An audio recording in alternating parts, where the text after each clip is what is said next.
Hello, I'm about to do some engine turning using a simple rose engine attachment that can be fitted to any lathe. Let me just explain the parts here as I finish setting up, and then we'll do some gauche or engine turning on a piece of silver that I will slightly dome and use as an inlay for my end caps. So the heart of this system is the barrel of rosettes here. These are several different brass rosettes and a David Lindau rosette. The brass rosettes I am designing digitally, and a friend of mine with a CNC mill is actually cutting them out. They're actually bronze rosettes, and I get the bronze off of eBay. There's an aluminum backing plate, and this is fastened to the faceplate on my Myford lathe. Now, it doesn't have to be a Myford lathe. Any metal lathe or wood lathe that has a fairly stout headstock with a faceplate can be used. In front of the rosettes is just a circular disc that's nice sometimes to just engrave a circle. Then there's a Sureline rotary table and a Sureline chuck. The setup is simple. It's not perfect. In order to get everything centered, or at least the circular part centered, I've had to shim up the chuck jaws with some tape. And onto it is a little sandwich of 3 pieces of brass and 1 piece of silver. The brass is simply to bring the silver to the very, very front. And I need to make sure that this is very, very secure. So I'm going to just reef on this chuck. It feels very secure. The other heart of this thing is a sliding table that's made of 2 plates of aluminum with 1 or 2 linear bearings in between that allows motion. There's a rubber band in the front that spring loads it. In the back here, well, in the front from my perspective, is a tower that holds what the Americans call rubbers, which many also call touches, which I think is an actually nicer term. And that basically is a fixed point against the cam action of the rosettes, causing the table to oscillate, and the oscillation being controlled by the rosette. The purpose of the rotary table is basically to be able to rotate the workpiece with respect to the chuck, and that way all of your designs aren't going straight. They're going like this, and then the next one's like this, and the next one's like this. And you can go with a straight design, or you can go with a design where everything's rotating one direction or the other direction, or back and forth. Then finally, I have a little engraving point here that's mounted on another linear bearing slide, and this is attached to a little simple top slide from a Atlas 109 lathe that I got for about 45 bucks off of eBay. The linear bearings, the aluminum plate, and aluminum blocks, that were all off of eBay. The rotary table and the chuck come from Sureline's site. The rosettes you can make yourself. There's also a number of different makers like David Lindau and other who offer different kinds of engine turning rosettes. I actually prefer to make my own just because I like to have absolute freedom over the design. So anyway, the lower part of this plate, underneath here, you move this out of the way with the spring off, and there's a bolt that holds the clamp that clamps it to the ways. I'm actually planning, I have a spare headstock, and I'm going to mount that with a riser block, this and this, on a block of wood, and be able to take it with me to show wood turning groups and friends and such. So it's quite substantial in weight. It'll be more than I want to carry put together, so I'll probably carry it in 3 pieces. So anyway, let's commence to engraving. I have my dial here set at 0. I'm ignoring this dial here, and I have the tension on this set so that it's relatively good. I'm just eyeballing here, this little edge with here, and to see where I end up.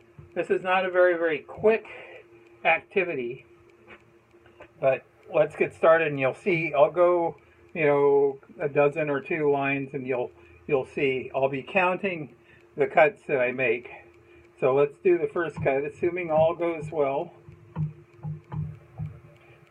Sometimes if you don't really reef down really well on the chuck, your work will rotate in, and that doesn't look like that's going to happen. So I'm going to count 1, 2,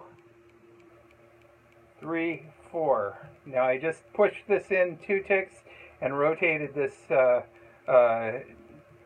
what I think is 2 degrees. Okay, so the next cut will be in that and slightly offset.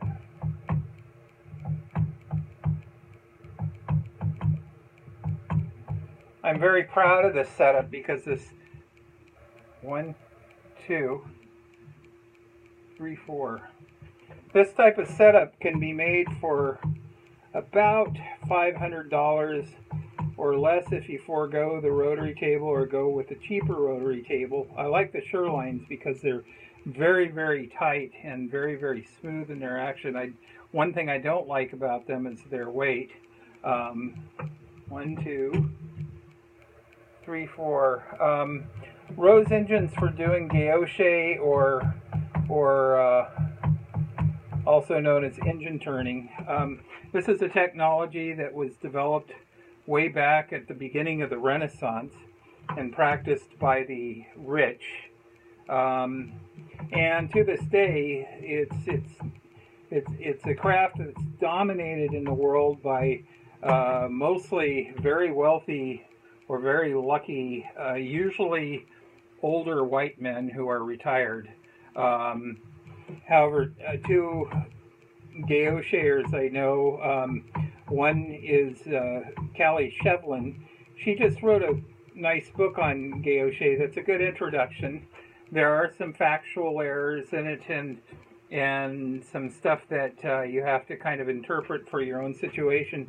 The other person who's been my muse for this past year and a half is Brittney Nicole Cox, who has the Memoria Technica workshop in Seattle. She is a watchmaker who specializes in restoring antique automata, and I took a class from her in January of last year, which was followed by a class that she and David Lindo taught for 2 days, and fell in love with this technology. But going out and buying a Rose engine, one of David's Rose engines set up for gauche turning will cost you about 12 grand. You can buy a historic instrument. Gold Machinery sells them. The machines need a lot of work and restoration, but they start out $15,000-$20,000. Right now he has an original Holtzoffel Rose engine. It started out as just a ornamental lathe, which was modified later on to be turned into a Rose engine, and it's all kitted out with tooling and such, much of which was designed and executed by Dale Chase and Associates, who is a late ornamental turner from California.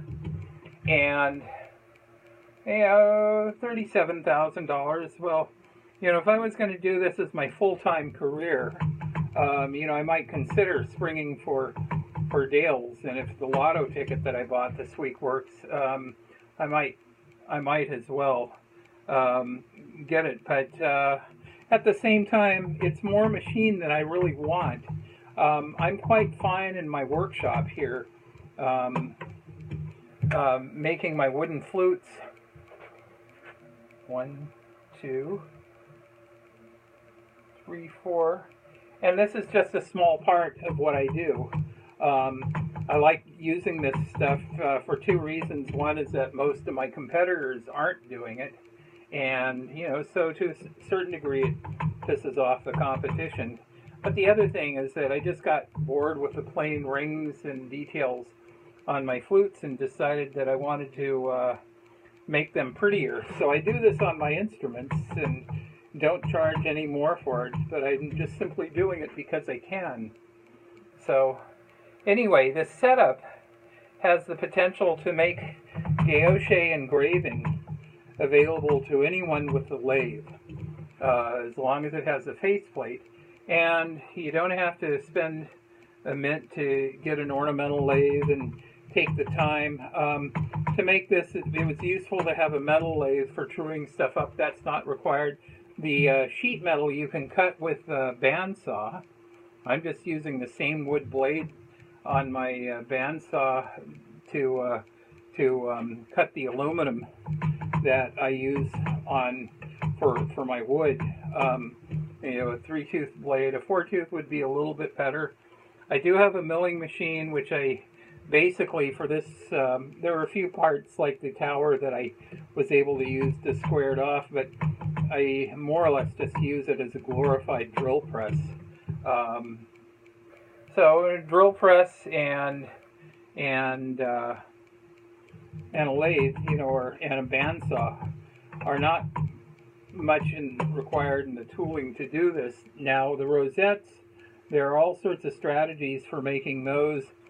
You know, purchasing some engine turning Rosettes won't set you back that much from Lindau,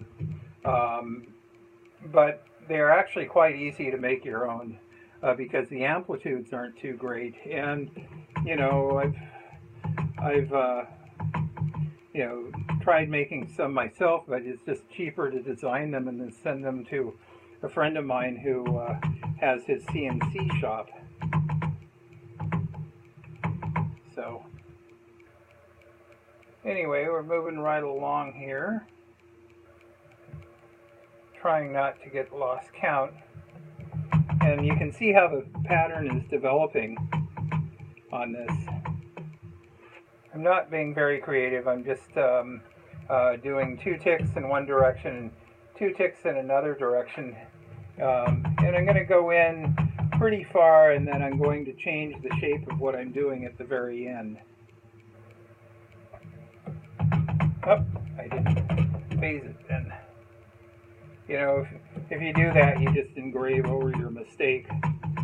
And sometimes you can hide it, but most people would never even notice it.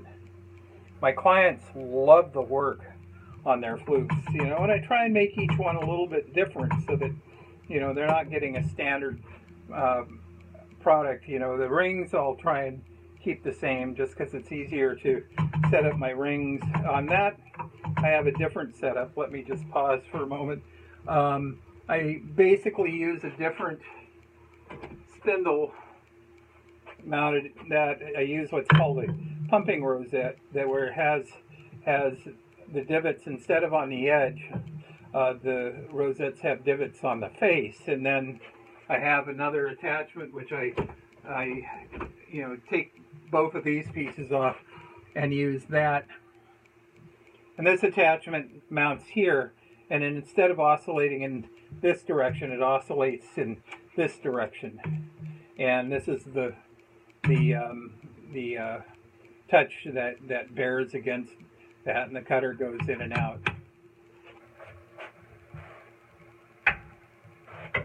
So let's get close to finished on this thing. I think I still needed to do my rotation and my phasing.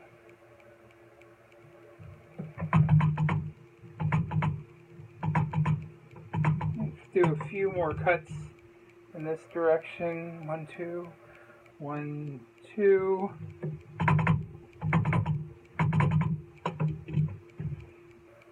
1, 2, 1, 2. Now another this feature, notice that I'm just rotating this with a hand wheel. One thing about the large Rose engines, it's not the table that slides back and forth, it's actually the whole headstock.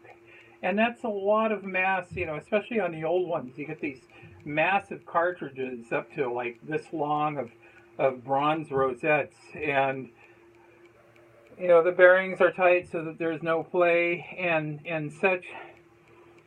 They take a lot of torque to pull them, and so they usually have a big pulley that goes to a counter pulley and then to a little hand wheel that you're cranking like that.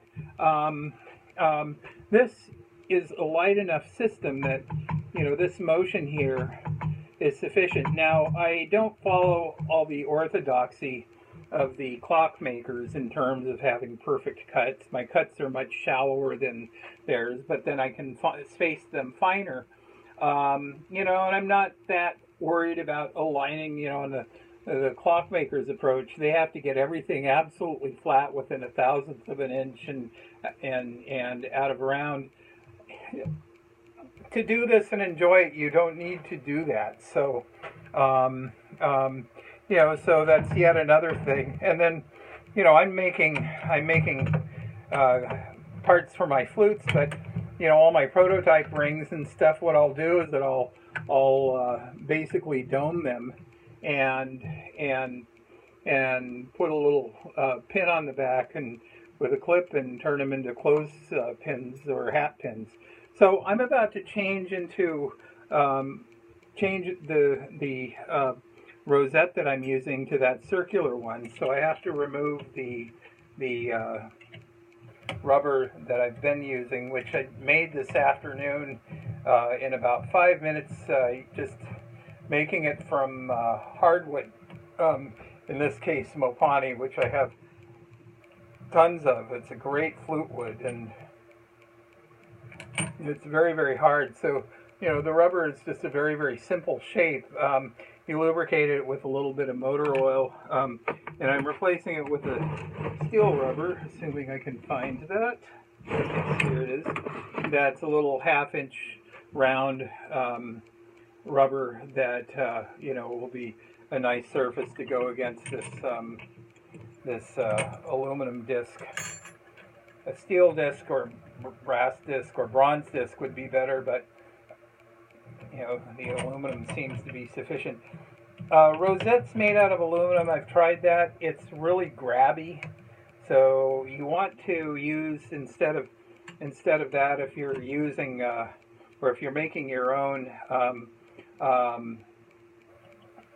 use you know, polycarbonate plastic, or acrylic is nice. Bronze, if you want to spend a lot of money. You could get some cast. I checked with Port Townsend Foundry what it would cost to cast a simple bronze rosette, and you know, one may as well go out and spend the money on one of David's lathes and such. Bronze casting is very, very expensive. So I've now changed it so that this has no oscillation. I'm going to simply move this out until it's cutting in that little clear spot in the middle, and I'm going to actually cut over the last bits of the pattern here. I don't need to do any phasing. I'll set this so that I can control it. So I'm going to go a cut, one tick, another cut, 1, 2, cut, 1, cut, 1, 2, cut, cut, 1, 2. If anyone has any questions about this, and wants to ask me any you know, advice and stuff, I'm easy to reach at CaseyBurnsFlutes.com. I usually answer my email pretty quickly, unless I'm overwhelmed by it. I was considering giving a talk this fall at the Ornamental Turners International, but you know, the people I would be talking to all have their expensive ornamental lathes and such. I may bring this for show and tell, but I realize that that's not really the demographic. There's a number of local wood turning clubs that the local one here, I'm going to see if they would be interested in having me give a talk on this craft. So, hey, I'm about done. There's my piece. I will remove it from the chuck. I'm using a drill bit because I lost the other pin It's lost in my messy workshop. Now, with a cell phone camera and incandescent lighting, it's hard to see these things. Let me move the camera out of the way, and you can see the chatoyancy and such on this. But it's really hard to photograph. You can go to Facebook and look for Casey, C-A-S-E-Y, Burns, B-U-R-N-S, .906. That's my Facebook page, and just click on the pictures and you'll see examples of this and of various prototypes, and I will probably post this video there as well. So anyway, that's how you do engine turning gauche using any simple lathe with some attachments that you can build yourself. I hope you've enjoyed this video.